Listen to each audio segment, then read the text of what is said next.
తొలకరి జల్లులతో కర్నూలు జిల్లా పత్తికొండలో వజ్రాల వేట మొదలైంది. పెరవలికి చెందిన వ్యక్తికి వజ్రం దొరకక దాన్ని 30 లక్షల రూపాయలకు అమ్ముకున్నాడని స్థానికులు చెబుతున్నారు. ఆ వజ్రాన్ని గుత్తికు చెందిన వ్యాపారస్తుడు కొనుక్కున్నట్టుగా తెలుస్తోంది. ఇటు బహిరంగ మార్కెట్లో కోట్ల రూపాయల్లో ఉంటుందని అంచనా వేస్తున్నారు. ఈ సీజన్లో ఇంత ఖరీదైన వజ్రం దొరకడం ఇదే తొలిసారి. ఇప్పటికే ఒకరికి డైమండ్ దొరకడంతో వజ్రాల వేటను చుట్టుపక్కల ప్రాంతాల వారు విస్తృతంగా చేశారు. ఒక వజ్రమైనా దొరకపోతుందా, మన తలరాత మారకపోతుందా అని అదే పనిలో పడ్డారు స్థానికులు.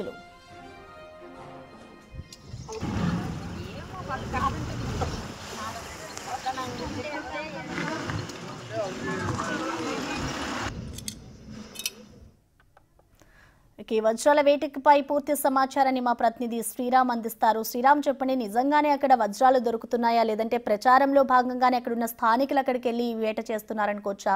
సో ఓవరాల్ గా అప్డేట్స్ ఏంటి?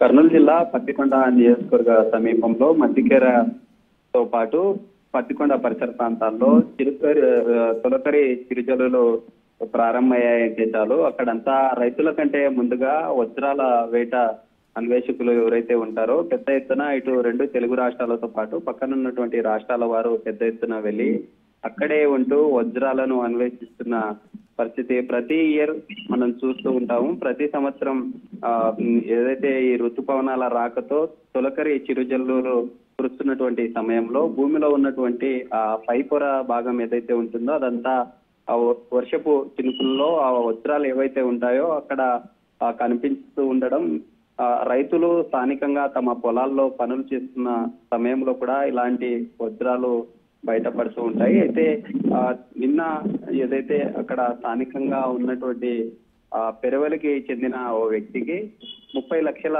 వజ్రం దొరికిందంటూ ప్రచారం పెద్ద ఎత్తున జరిగింది. అయితే అక్కడ జరిగిన ప్రచారంతో పాటు స్థానిక గ్రామాల ప్రజలు కావచ్చు, లేదా ప్రతి సంవత్సరం వజ్రాల కోసం వచ్చే అన్వేషకులు ఎవరైతే ఉంటారో వారు కూడా పెద్ద ఎత్తున అక్కడికి చేరుకొని వజ్రాల కోసం వెతుకుతున్నటువంటి పరిస్థితి అయితే కనిపిస్తా ఉంది. అయితే ఈ సంవత్సరం ప్రారంభంలోనే ఇలాంటి ఈ వజ్రం దొరకడంతో ఈసారి ముందస్తుగా ఋతుపవనాల రాకతోనే ఈ వజ్రాల వేట ముందుగా కొనసాగుతుందని చెప్పుకోవచ్చు. అయితే ఇదంతా గతంలో నుండి కూడా గత సంవత్సరాలుగా వస్తున్నటువంటి పరిస్థితిగా చెప్పొచ్చు. అయితే ఇదంతా కూడా గతంలో రాయలసీమ ముఖద్వారమైనటువంటి కర్నూలు పత్తికొండ పరిసర ప్రాంతాల్లో రాసులను రతనాలను పోసి అమ్మేవారని, ఈ ప్రాంతంలో వజ్రాలు స్వచ్ఛందంగా అక్కడ లభ్యమవుతాయని చారిత్రకంగా కూడా చెప్తున్నటువంటి పరిస్థితి అయితే ఉంది. ఇలాంటి పరిస్థితుల్లో స్థానిక రైతులతో పాటు పెద్ద ఎత్తున బయటి ప్రాంతాల నుంచి అక్కడికి చేరుకొని ఒక్క వజ్రమైనా దొరకకపోదా, తమ లైఫ్ ఖచ్చితంగా మారదా అనే ఆ యొక్క ఏదైతే నానుడి కలదో అలాంటి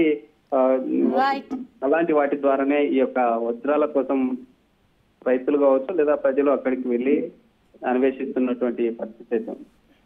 థ్యాంక్ యూ శ్రీరామ్.